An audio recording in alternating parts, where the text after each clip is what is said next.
Hello everyone, today we talk about the early dynastic Sumerian warfare and more specifically army organization. We are essentially between 3000 and 2300 BC, 2334 to be more precise about the early dynasty period. As you understand, it's way back in time. We are at the dawn of a more tendentially statally organized type of war. We will talk at some point about prehistorical warfare, but our most educated guess about the beginning of warfare is way back before. We're talking about, at the latest, something like 45,000 BC, something dating back up to 100,000. That's a topic that I've never addressed. In fact, it has practically nothing to do with today's.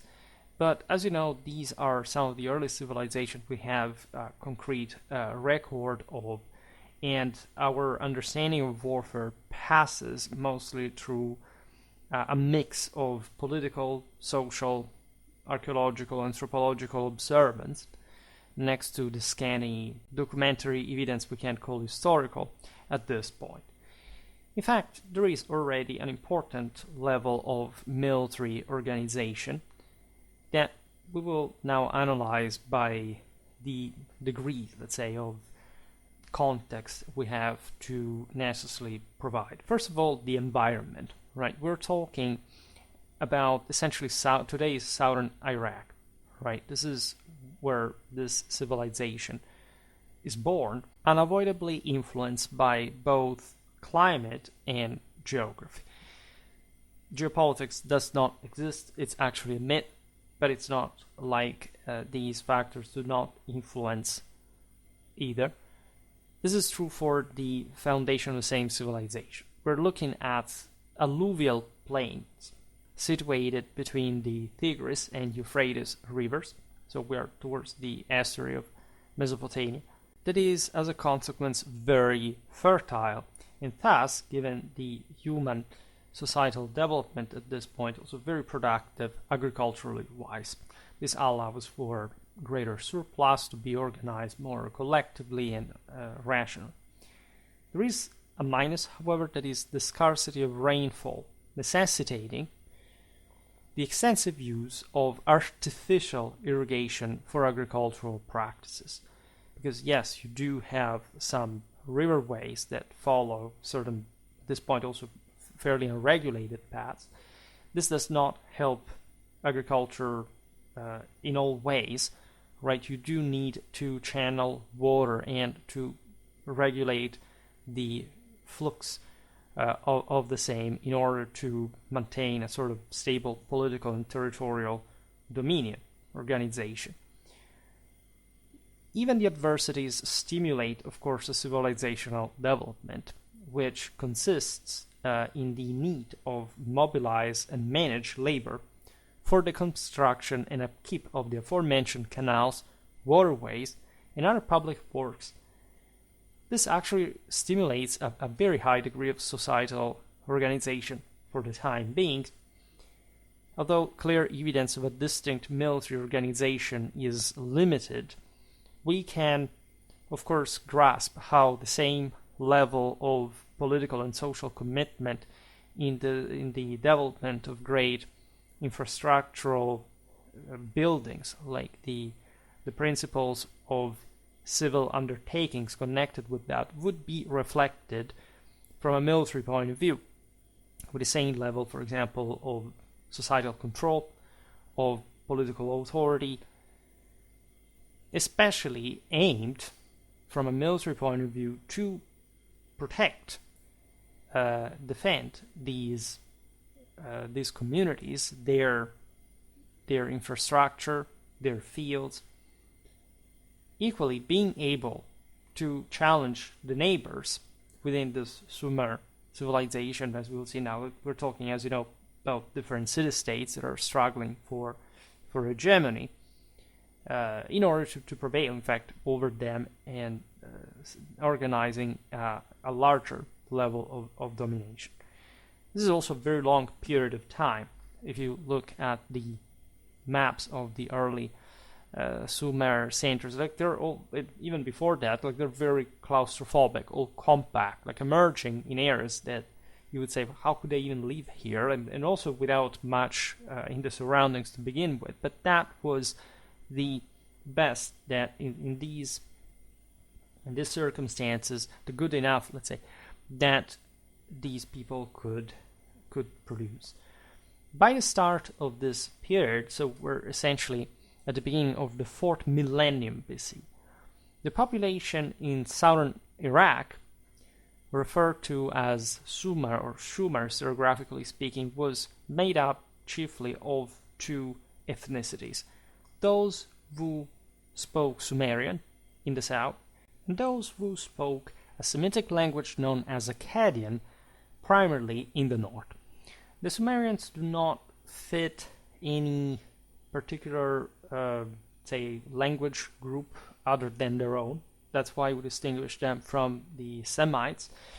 We will, if anything, talk more about ancient history at some point, looking at the general background of this, but it's important more than else to delineate such groups, right? So also more developed south and a bit of a wilder north. Both groups shared, however, an overarching Sumerian culture, because of course the south was sort of more influenced, therefore expanding its culture northwards. We've seen in other bits, of course, how here we are regarding the north and the south, like in the following millennia, civilization was spread pretty uniformly all across the region. There's definitely a great imitation and even competition for achieving Sumerian culture, right? This was emulated in neighboring regions such as Syria, what would become Syria here. Of course, the names were not quite there in a soundly documentable way, but talking about the geographical areas of the more recent, especially in this case, countries. This is, by the way, showed by, for example, the archaeological findings in Mari and Ebla. Of course, was a broader, fertile crescent that encompassed Syria as well, ideally descending south across the Levant up to Egypt. This, in the easternmost part, reached also southern Iran, that, as we've seen also in other videos, always had this looming interest over the more civilized Mesopotamian regions, with a predatory outlook, especially ever since the Indo-Europeans came to infest the entire area. Now, politically, the Sumer consisted of several fairly small, but still pretty bellicose and rival city-states. Each one typically included a main center surrounded by smaller towns and villages, connected by a valuable irrigated farmland from one side, but also, especially in the outskirts, an uncultivated steppe used for grazing. Consider that also chariot warfare was to take shape around this era, across this era, and we will talk more about, in fact, Sumerian war chariots, the initial donkeys used to pull that, etc. In any case, this hierarchy, its dependencies, show how organized these human groups already were around their main centers, agriculture, chattel, etc. You understand what kind of seigneurial profile the cities had, and therefore also what kind of military organization they needed to safeguard their dominion. The cities were generally large and housed significant populations. For instance, looking at the walls of Uruk, that are also linked often to the legendary Gilgamesh and his Semitic cosmical view, extended around 10 kilometers in circumference, signifying considerable human resources surplus etc. This was a moment of testing the boundaries of existence. That's also what the Gilgamesh epopee is all about. The capacities of reaching the limits of the world, but for a tiny bit, like falling asleep along the way, literally not succeeding, testing the limits of mortality. The fact that also heroes were looking, this is a bit like the Semitic bias there, at the limit of mortality of existence. As you know, Gilgamesh initially refuses this aspect of mortality, the impossibility of saving his best friend, but eventually he learns the lesson, and he it's a bit like in the Bible, like when Cain kills Abel, and he as the offspring of Adam, and so in a mortally miserable situation, God sent him out in the world, and he engages in arts and crafts and builds cities. This is more or less the same context. In fact, Gilgamesh will turn towards administration, towards cities, rule, etc. We will look at his narrative at some point, of course, because it's one of the greatest in the history of mankind. There were some problems as well, of course, in maintaining these centers intact. For example, the absence of stone, quality timber in the area, and metal ore in Sumer led the city-states to vie for control over trade routes and sources of these essential materials. Imagine you're literally a civilization and nobody else existing in comparison. So you have this more or less primitive populations that around, like, control the certain resources that, as far as they are concerned, without external demand, they wouldn't probably even consider more than much. And so Sumer acts as a spring, as an engine of demand, but also offer, of course, given that all the sort of hungrier populations began to encircle this more fertile and quite, say, munific civilization. That was often in conflict within itself, so allowing for the cooptation of external elements also for war, given the exacerbating wars fought over the control of waterways and just territorial boundaries, including the aforementioned trade routes. So it's all much more complicated than it sounds, also because really the centrality of the city is not really that absolute, right? And these seigneuries float over a much more unstable magma of furies and bloodshed. Now, the Sumerians regarded each city-state as under the protection of a tutelar god, along with a group of subordinated powers. We recently talked about the traditional origin of religion today and meaning of religion. Today we will not digress on this, but we notice already again in this de facto Semitic context how the moral temper, the spiritual vision contemplated already a detachment between the deity and the hero. The earthly dominion is in particularly the stage of the hero, the king's protection over the tutelar deity. The early rulers in Sumer identified apparently themselves as En, which meant literally lord, or Ensi, which is naturally connected, meaning governor. There's a lot of debate revolving around these specific meanings, right? In any case, they seem to have been attached exactly to the protection of their god's earthly domain, right? And this encompassed, in fact, duties that we can consider as both temporal and spiritual, like you would imagine at this time of tradition, were not split. There is, however, a more sort of imperial title, one that especially the rulers who exerted control over multiple city-states could boast. This is Lugal, that is thus distinguished from N and Ensi, regardless of their specific difference.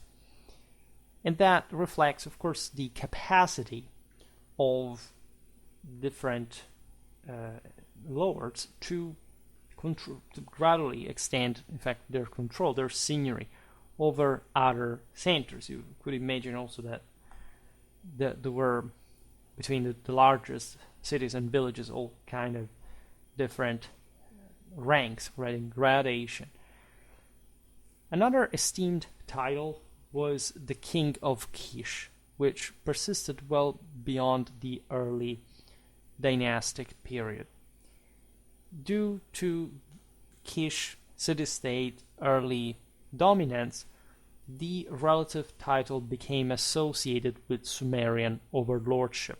Kish was considered one of the first cities to rise in Sumer, possibly even before Uruk, the other major city-state known for its early cultural achievements. Legends and historical texts suggest that Kish was the place where kingship, quote, descended from heaven, right? A phrase from the Sumerian king list, which is a pseudo-historical document listing kings in a sequence from Kish to other cities of Sumer. And the title King of Kish thus became an honorific, suggesting a ruler's claim to hegemony over Sumer, or at least a significant part of it. Even as other cities like Uruk, Ur, and Lagash rose to prominence, the title persisted, used by kings who either controlled Kish or wished to assert their authority in a manner reminiscent of Kish's early days of dominance.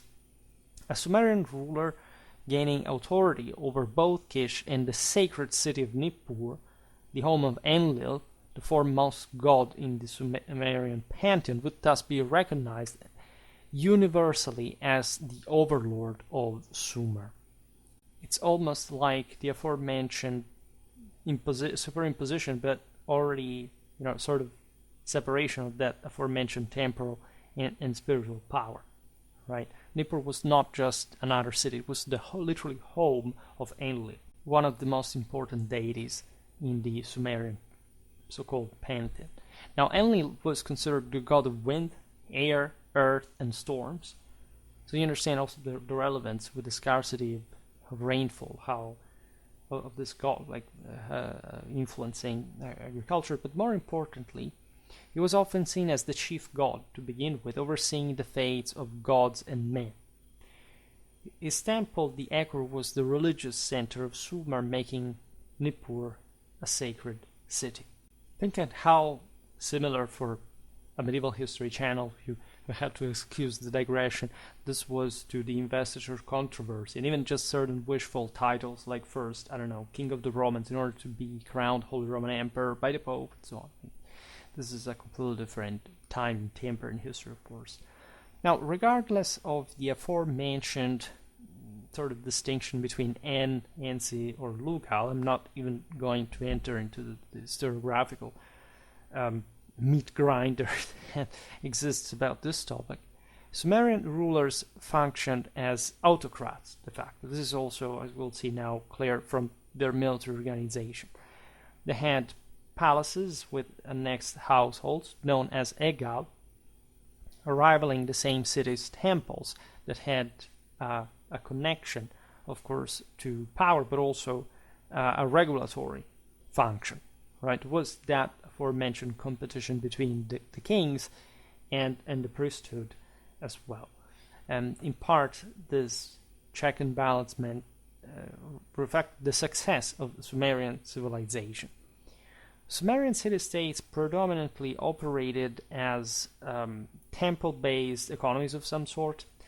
At least temples were so central to the city that the palace, the king's palace, was secondary, albeit still relevant in that economical capacity. We've seen this, of course, in many other ancient times. Like it's a bit like, again, the power of the church but also just temples and specific guilds attached to them, and more, depending also on the deity and the specialty attached to them. The temples acted as the main administrative and economic centers within Sumer. They had a veritable bureaucratic body overseeing trade and employing thousands of workers within the same building, with shops, but also and especially agricultural activities that were necessary for the surplus of that the artisans eventually had to work in the centers where certain wisdom, knowledge was stored, also from a technical point of view. Most of the population comprised landless tenants and laborers who worked on vast royal and temple estates, de facto as serfs. We are talking about roughly 2/3 of the city-state's land, right? So we can imagine by approximation that this was the proportion of serfs and or at least of subjects that had to simply obey to the king and the priests. This, of course, will have an important role in the military. We'll see it later. But these were also relatively cheap elements that by themselves did not have the means to simply even own the land and therefore provide such a strong resistance. In peacetime, these individuals were organized into specialized groups based, of course, on their occupations, managed by commanders known as ugula, captains known as nubanda, as well as the agrig, that is to say the superintendents, especially for temple tenants, and sangha, meaning stewards.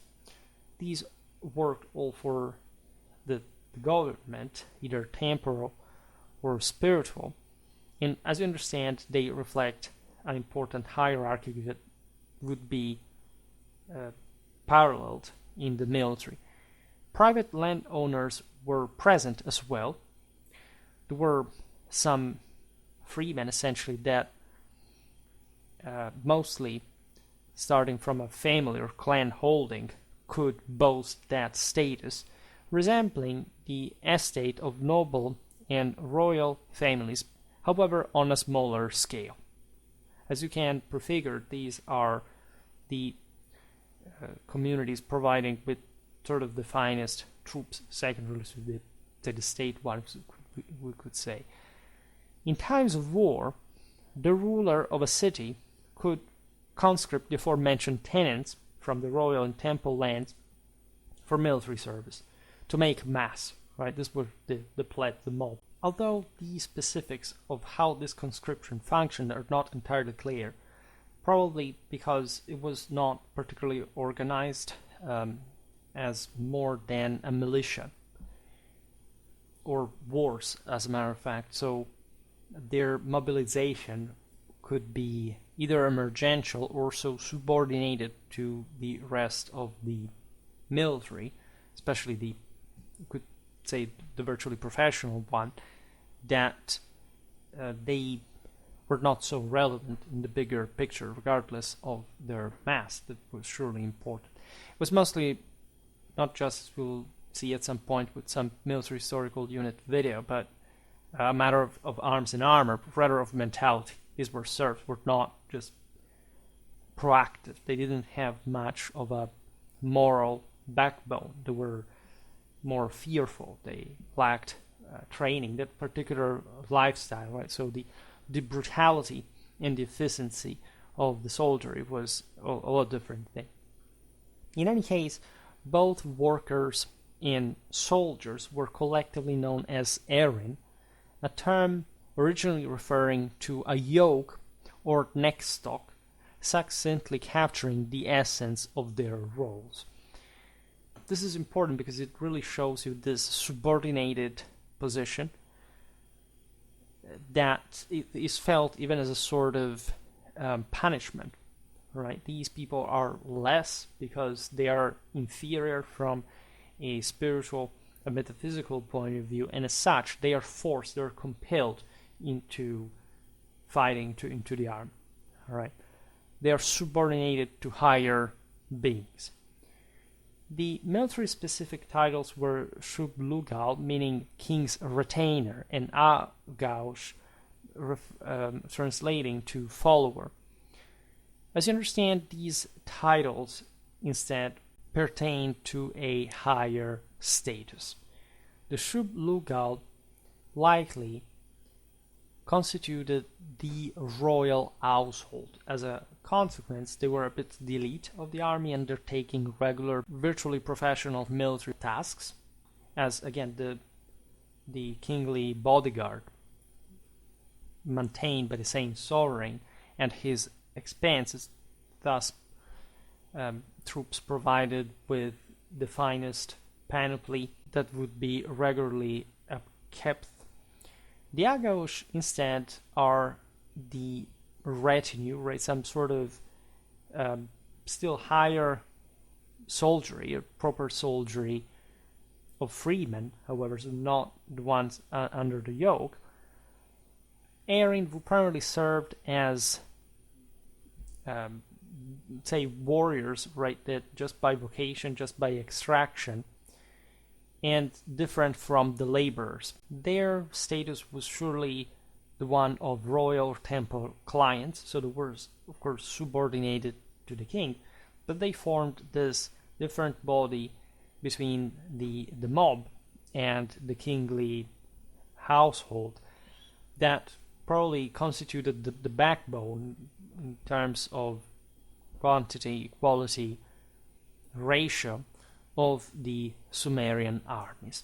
The general term for a soldier was Erin Summa, or spearman, which naturally tells you, as you see also from different pictures, most famously the iconography from the stele of vultures, but also the standard of the Ur war, fought as heavy infantrymen.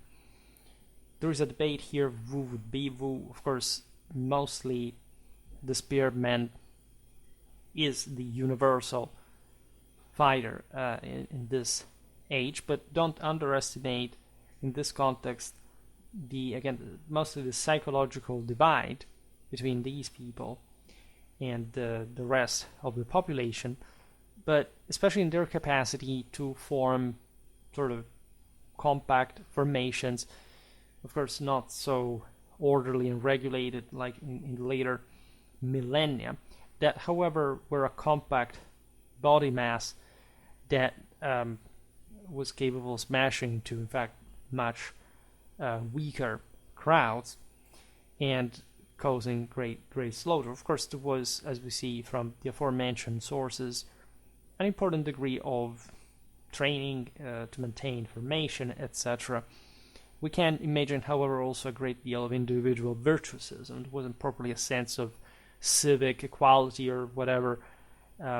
This society is very hierarchical, and so these people mostly fight as infantrymen, just also because essentially warfare at this point is mostly about that, even though, again, a chariotry is developing. But also because they can maintain this more compact ranks and going at war as the bulk of Sumerian armies. Military units seem to have standard sizes, which also points to the relative permanent organization that this hierarchy entailed, even without a specific regulation or enforcement. This stems just from the practical purpose of command. We know that labor groups had a variable organic composition, which was in part connected with the type of work they performed.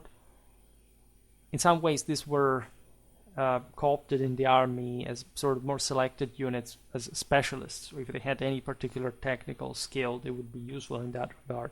Otherwise, they would provide forces that were militias at best, right? Rather than just levy. It's likely that the same officers were appointed to lead both military and civil units. so that the temporal and spiritual power overlapped also in this context. Nubanda typically commanded between 60 or 100 individuals.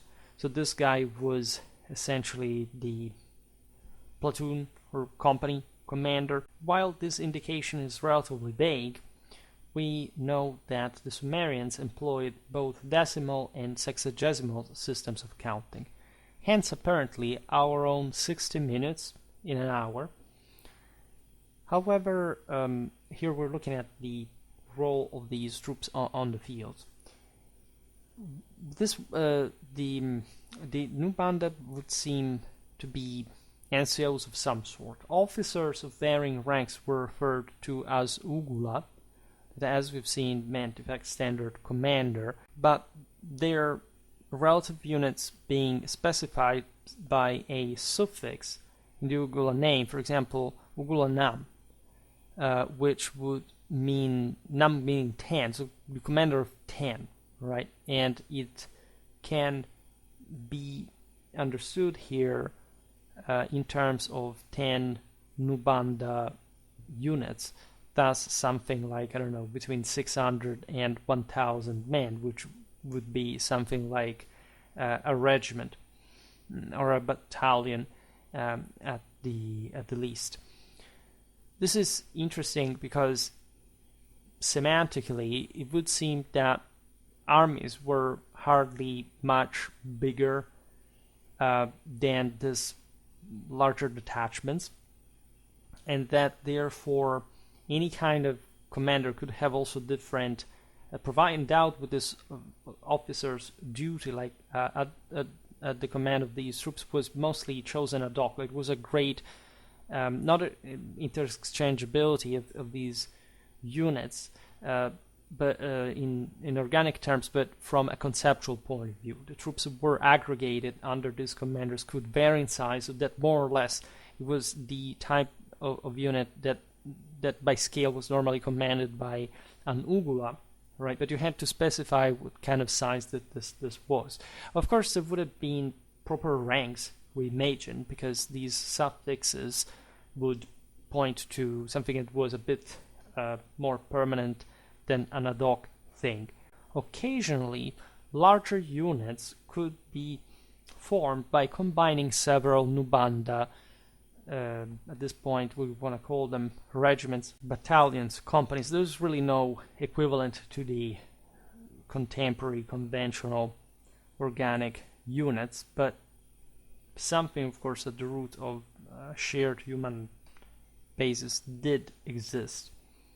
We know, by the way, that the largest military formations mentioned in the records from the small city-state of Schwerpunkt comprise 670 to 680 men, which would well correspond to the aforementioned Ugula Nam. It's also likely that these forces were somewhat understrength, so that you would have maybe some further subdivision, as we've seen also from the aforementioned, say, lower ranks like the Agri, the Zanga.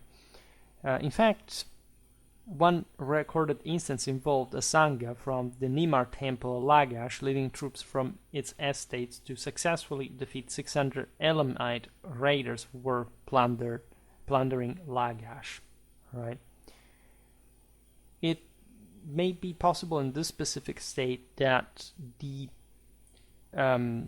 temple estates had some, like in the case of the ministeriales, it would have given that were under the priesthood, some sort of apparently lower ranks, like the one of NCOs, but however in charge of units that were comparable to the Nubanda.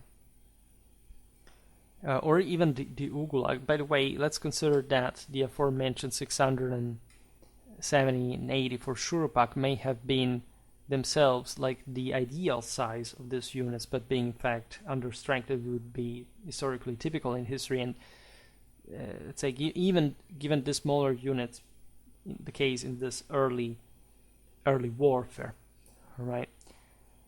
The size of the Elamite raiding force, by the way, in the case of the Zanga from the Namar temple, is noteworthy and suggests that larger military contingents typically range from 600 to 700.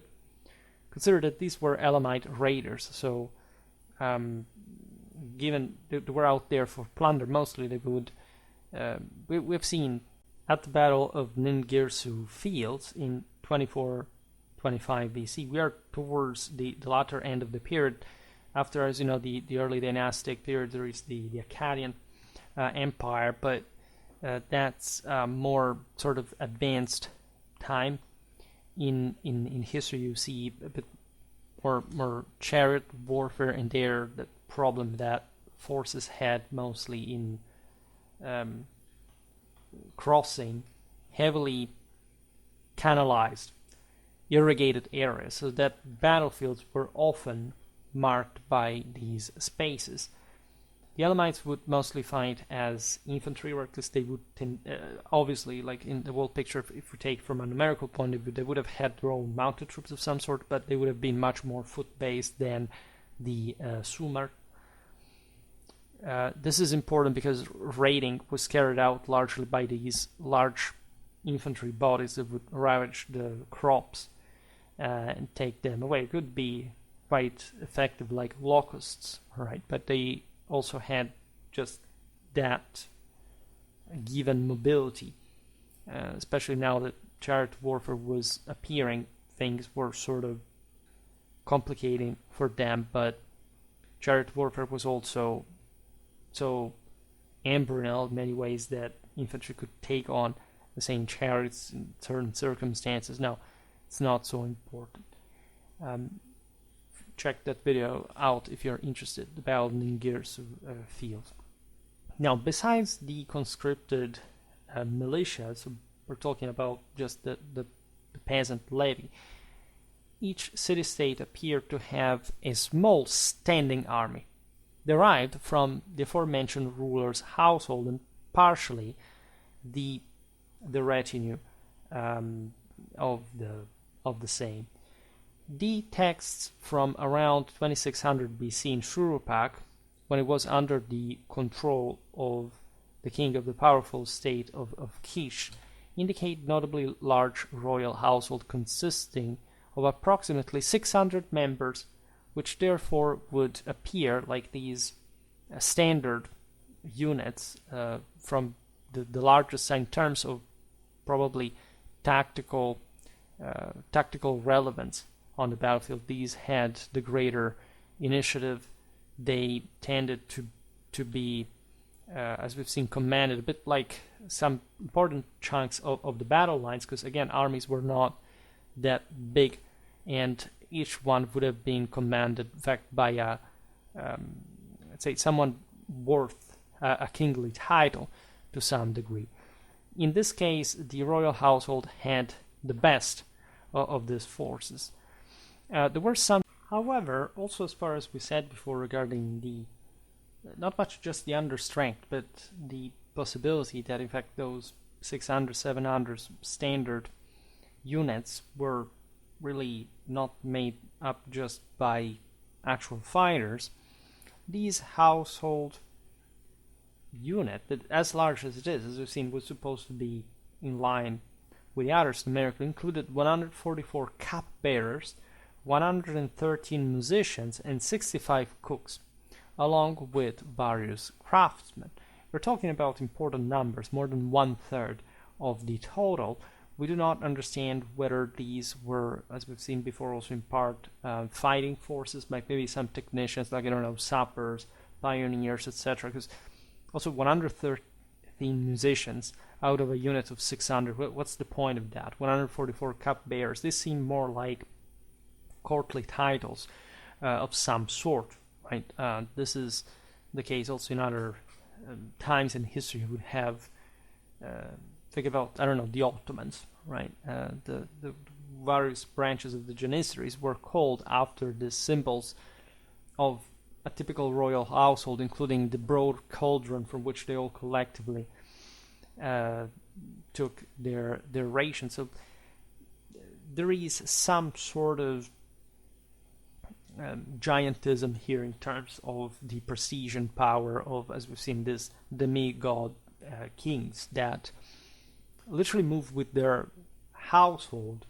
That means, in this case, tactically and logistically self-sufficient units, so strategically at large, because these were important forces. Probably these were just the elite, right? So they were the finest forces that required greater field aids because they were, say, better equipped, they were heavier, and so on. This household troops were, however, just a part of the bigger cities and the larger Sumerian lordships' armies, right? They would be the elite, but it would be other forces together with them. Considering that they weren't, again, necessarily the elite, just all 600 by military quality, given that we just explained how among them there were apparently also just field aids, but they could be integrated as exchangeable but also more important units within this basic standard around 600, 700. By the way, this form of courtly organization was shared by other powers in the Levant. Thus, we can imagine that even the other Ugula commanders, the officials and officers of the Sumerian city-states, had some similar type of lordly profile with a court. We've seen it also for the temples. When we look at this in perspective, we realize that we're looking at a pretty shared form of dominion, of territorial control and military organization. The renowned Sargon of Akkad started his rise as a cup-bearer for the king of Kish before becoming the governor of Agade. This is likely later compared to our chronology, in fact pertains to the Akkadian period, but it's worth mentioning Sargon's exploit, right? Sargon the Great is one of the most celebrated figures in ancient Mesopotamian history, primarily for his extensive military campaigns that led to the creation of the Akkadian Empire that was, as we've seen, just emerging from essentially a Sumerian background, right? This was also in many ways the first multi-ethnic empire, considering the superimposition now of different peoples, like the central one ruling and the control over others, right? Sargon's exploit shaped the political landscape of the Middle East in the 23rd century BC. Sargon's military career had begun exactly in the city of Kish. He was initially a cupbearer, so within that household military. And you understand he wasn't just a guy bearing caps, or maybe he would, but of course he was also a warrior at the same time. It was such a prestigious courtly rank. His most famous exploit was the conquest of Sumer, particularly the city-states of Uruk, Ur, and Lagash, the centrality of which we illustrated before in the Sumerian sort of imperial system, you can so say, by defeating Lugal-Zagel-Zi, the king of Uruk, who had unified Sumer under his rule. Sargon established Akkadian dominance over Sumer, effectively ending the city-state phase of Sumerian history and initiating the era of empire. Sargon's military strategy was aggressive, far-reaching. He expanded the Akkadian Empire to include territories in northern Mesopotamia, parts of modern-day Syria, and even reaching into Anatolia. To the northwest, his campaigns included battles against the city of Mari, which was vital for trade along the Euphrates, and he extended his influence to the Mediterranean Sea, controlling trade routes that were essential for his empire's prosperity. One of the most illustrative tales of Sargon's military might is his legendary march to the Upper Sea, which is likely the Mediterranean, symbolized by his washing his weapons in its waters, a metaphor for his conquests reaching to the edges of the known world at that time, which was really metaphysically achieved. This expedition not only showcased his military prowess, but also his intent to project power far beyond traditional Sumerian borders. Sargon also faced and subjugated the mountain peoples to the north, like the Lulubi in the Zagros Mountains, which was significant not only for territorial expansion, but also for securing the empire's borders against raids and establishing a buffer zone. We'll talk more about Sargon, but this was just for saying like what kind of people could stem out of a Sumerian royal cupbearer rank. Additionally, we have another text noting that the chief mason of Kish, so a guy that would think like was an artisan, and also was, because generally he wouldn't have that knowledge and skill as a master of these shops, was repairing his battle car in the palace workshop of Shurupak, in fact suggesting that some members of the royal household would have, of course, typically fought from battle cars, as we see also from the Sumerian iconography, displaying kings at the head of these warriors that also bear spears. One ruler of the state of Umma maintained an elite division comprising apparently 6 battle cars, which was an incredibly large and crushingly expensive mounted force, right? Just the best, most organized city-states could afford, even to think they could field such an incredible power projection. There is scant evidence regarding the total number of battle cars that an individual city-state could deploy, except for the aforementioned Umma example, though. Even if no single city could sustain more than 60 battle cars, apparently it would seem that a powerful Lugal, like Lugal Zagezi, who dominated all of southern Sumer, could potentially mobilize over 600 battle cars. And as we just explained, mentioning him in the defeat by Sargon of Akkad, that represented in fact the force of the entire Sumer, right? Or at least like the southern one that we've seen being Sumer proper, aside from the Akkadian north. This is really relevant because it gives you more or less an idea of how at the very end of our period, these forces could have been structured like. It's unlikely for a Sumerian host to have had more than, I don't know, one car over 10 warriors, right? Probably it was even less. So we can assume that the later forces of the period could be counted in some thousands at a time, which would have been a crushing force, especially if we're talking a functional one as well. Again, large forces of conscripted serfs could be armed, could be deployed, but fighting with effective troops that required large masses of peasants working for them to sustain them. And again, the cost for upkeeping, especially the battle cars, was insane. This is clear also throughout all the rest, like so-called chariot warfare era, chariot-dominated warfare era. They were especially very delicate, as we've seen for that mechanician, in fact, chief mason of Kish, repairing his own in the palace work of Shurupak. By the way, these palaces were large magazines as well, this surplus, and they had certain spaces properly dedicated to lodging the cars that were so expensive and beginning to really dominate warfare.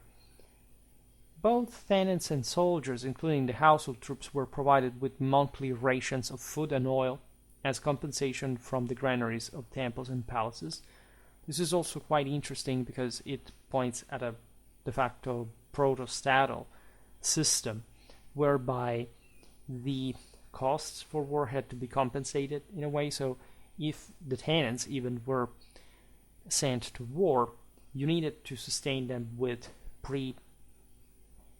pre-stored supplies that they would have produced themselves, and that of course were not infinite, but entailing like a quite ad hoc pre-plan, right, regarding how to manage the state resources in times of war, especially for supplying these armies. Initially, especially, these forces would have not fared to distant lands. After all these city-states were close to one another, and they also were at the center of the more fertile areas. They were irrigated, they were close to the two major rivers. So the spaces were not all so hospitable, of course. At the time, it was a relentless process also, clearance of reclamation that could be carried out just for a certain much, given the means of the time. So it was still remarkable, and some of these forces could have covered hundreds of kilometers as well. So they needed an imposing logistical apparatus in order to work. That is reflected by the saying temples and palaces, bureaucracy, and the, again, food and oil that were stored in them. Moreover, significant officials within the temple and palace often held long-term land grants from royal and temple estates, which greatly facilitated the administration of these lands, given that this decentralization could have favored the local autonomy as far as also defense was concerned. As we've seen, raids were frequent also from non-Sumer peoples that were quite envious of Sumerian wealth. So you wanted to gradually fortify all the various settlements, to erect fences, dig in ditches, et similia, right, to better control the territory, and having a local official in command that could take the initiative in case of emergency, and obviously maintaining a connection with the higher lord that had just tasked him with precise mission. Of course, there would be rebellions of these guys that became lords of same places, but there is a ferocious military history that I want to briefly sum up on the basis of the most important city-states of the early dynastic Sumer. Going city by city and their quite intricate political, strategic, and logistical interplay, Kish, with its strategic positioning along the Euphrates upriver, so just being facilitated by the current, was among the first to exert, as we've seen, influence over the region, leveraging its access to Euphrates for military logistics, enabling the swift movement of troops and supplies. This riverine advantage allowed Kish to mediate disputes, as seen with King Mesilim's arbitration in the Lagash-Umma War. The city's early kings, like Etana, symbolized attempts at centralizing power, which would have necessitated, of course, a well-organized military to enforce this control. Under leaders like Enme Baragese, Kish engaged in direct confrontations, suggesting a shift towards more aggressive military strategies, including perhaps early forms of siege warfare. Nippur, while not primarily military power, wielded immense influence through its religious significance. As we've seen, the city was home to the Ekur, the temple of Enlil, making it a center for legitimizing the rule of various Sumerian kings. This religious authority allowed Nippur to maintain a neutral stance, influencing regional politics through diplomacy rather than force. Logistically, Nippur's role as a pilgrimage site required a stable and secure supply chain to support the influx of devotees and officials, which indirectly bolstered its political standing. Umma's history was marked instead by territorial ambitions, particularly its long-standing feud with Lagash over the fertile Gu Edina land.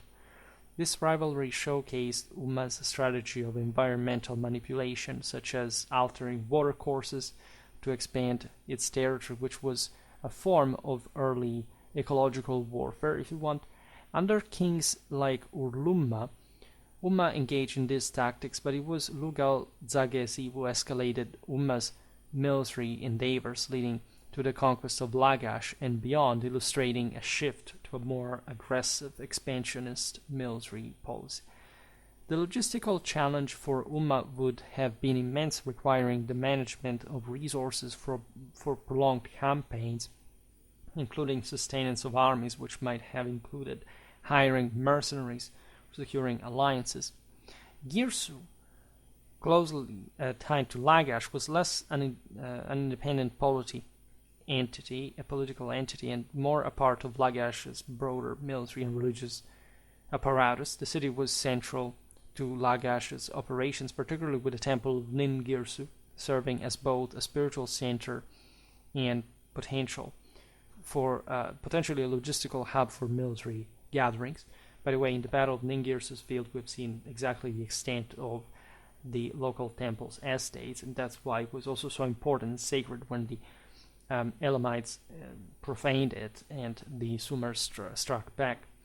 This intertwining of religious and military functions suggests that Girsu played, of course, a critical role in the strategic planning and mobilization of Lagash's military campaigns. Lagash itself rose to prominence under kings like Ur-Nina and Eannatum, with the latter's rule epitomizing military might. Eannatum's victories over Umma are celebrated on the stele of the vultures that I used here in the pictures, showing Lagash's capability in not only direct combat but also psychological warfare through the depiction of their victories. Lagash's strategy included maintaining control over water resources, which was vital for agriculture and thus for economic and military power.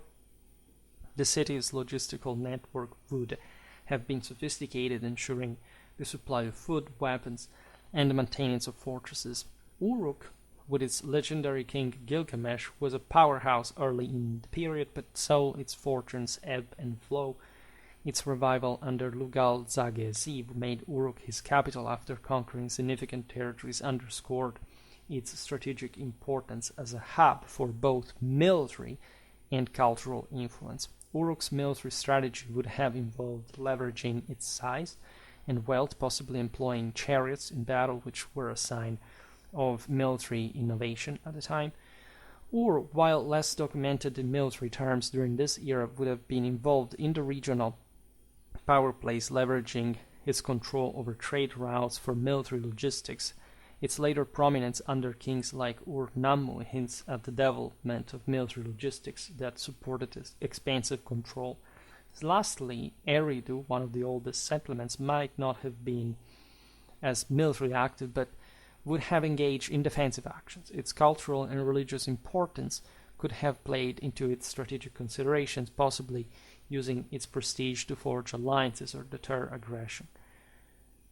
Thus, when we look at this picture, you realize how sort of complicated, also floating, the power mechanism really was. Like you have essentially a period of hegemony of this or that other city, but the reason why it's also unstable and the cities fundamentally remain as the core of this civilization is that, of course, there is just so much that one can do to cover everything. And also when this happens, it's mostly about an ever-changing level of control, depending on the sovereign, on the alliances that could have been formed against them, and the also other peoples at a point. So the Akkadians came to say their own thing, but there are, of course, like evident influences in their warfare stemming from the city-states that had just pioneered civilization, literally, at this point. So I think it's extremely important to remember. I'm glad that we managed to talk a bit more about Sumer warfare. I think this video was especially important given the fact that it's a bit foundational, as you understand here. We talked mostly about politics, yes, looking at the military, from it, but still essentially explaining what the Sumer were fundamentally about at this point in history.